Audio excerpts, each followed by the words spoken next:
Hi అండి. ఇది Balamrutham cake అనమాట. చాలామందికి విరిగిపోతూ ఉంటుంది. ఒక్కొక్కసారి మంచిగా రాదనమాట.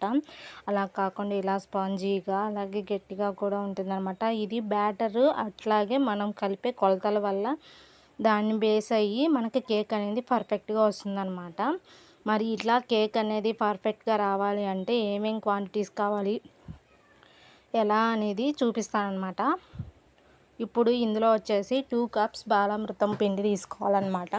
ఇందులో వచ్చేసి పావు కప్పు పంచదార అనేది యాడ్ చేసుకోవాలి, షుగరు.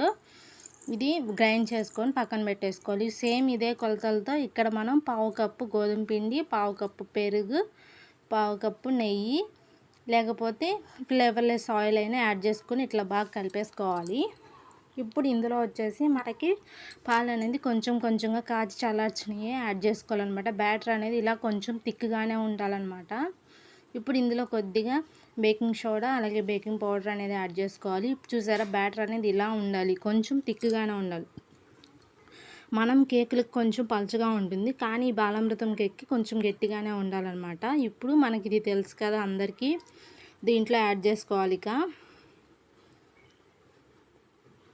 మనం ఆయిల్ను ఇది గ్రీజింగ్ చేసుకొని ఉంటాం కదా, పొడి యాడ్ చేసుకొని దాంట్లో పెట్టేసుకొని ఇంక కేక్ అనేది బేక్ చేసేసుకోవడమే అనమాట. చాలా పర్ఫెక్ట్గా వస్తుంది. 30 మినిట్స్ తర్వాత చూడండి, లో ఫ్లేమ్లోనే పెట్టుకోవాలి, హై ఫ్లేమ్లో పెట్టుకోకూడదు అనమాట. ఇది కొంచెం టైం పట్టినా కూడా టేస్ట్ అనేది సూపర్గా ఉంటుందన్నమాట.